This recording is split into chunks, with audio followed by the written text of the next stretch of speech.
The US military might have contacted an alien race and formed an agreement that essentially negotiated the freedom to kidnap and experiment with human beings in exchange for advanced technology. The history and facts of this agreement are detailed.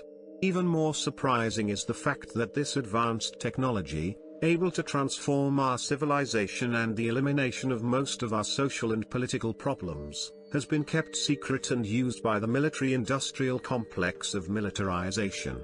It presents a very negative picture of both the extraterrestrials and the global government. The United States would have been perplexed when they discovered that the abductees far exceeded the agreement they had maintained at the time.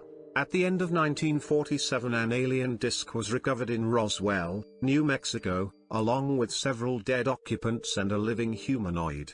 The humanoid was given the name of Ebe, extraterrestrial biological entity, and survived until 1952.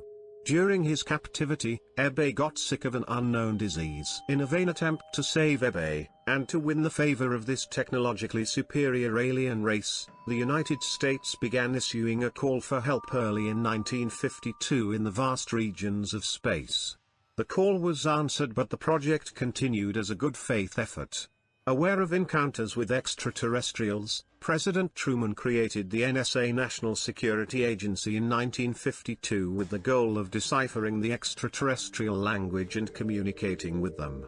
In 1954, the race of aliens described as gray hairless skin and big noses, from the region of Orion in space landed at the Holloman Air Base. It is the same race that crashed in Roswell 7 years earlier.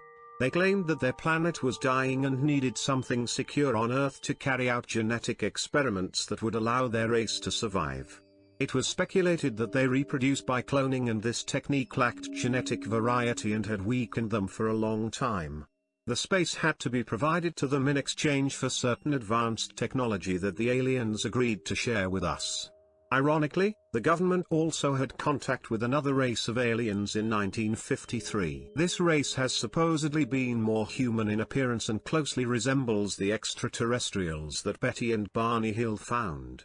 This alien group warned us against the extraterrestrial greys that were in orbit around the equator at the time and offered to help us with our spiritual development. They demanded that we dismantle and destroy nuclear weapons as an important condition.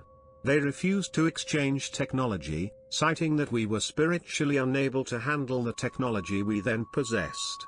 They believed that we would use any new technology to destroy each other. This race said that we were on a path of self-destruction and we had to stop killing each other, stop polluting the earth, stop violating Earth's natural resources, and learn to live in harmony. Although this sounds perfect now, post-World War II and entering the Cold War, these terms were met with extreme suspicion, especially the main condition of nuclear disarmament.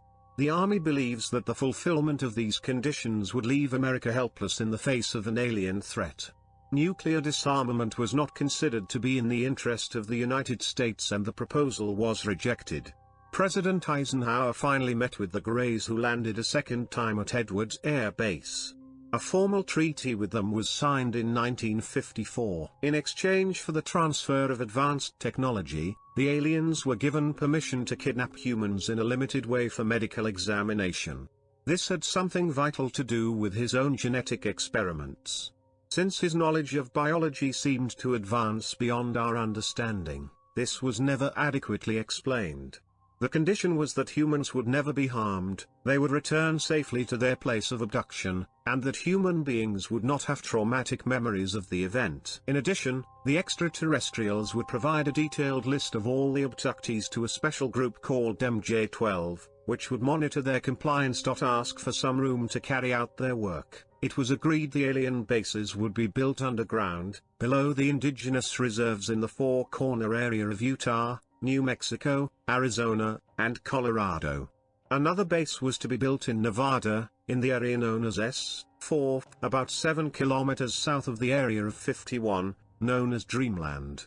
Although the National Security Council had an agreement with the Greys that would give a periodic list of those kidnapped in the MJ-12, in a short time it became evident in the Eisenhower government that these Greys had broken this agreement and kidnapped many more people than they reported, including a large number of children.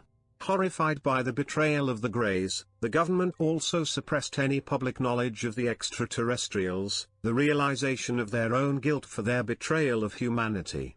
An evaluation was made and it was determined that the US did not have the resources to fight against them, and so it was decided that the military should continue with the agreement, even though it had already been violated, and focus on exploiting the relationship with the aliens to advance in technology. Of course, any new technology acquired would also have to be kept secret to avoid that the public would not have to know that it was bought with the sale of their freedom and security. Rarely, genetic experiments that would have taken place in men, women, and children were emerging on the hybrid program of extraterrestrials. All this had to be hidden from the public at any price. A secret fund of billions of dollars of taxes was organized and maintained by the military office of the White House in 1957 by order of President Eisenhower, supposedly to build secret underground bunkers for the president and Congress in case of military attacks.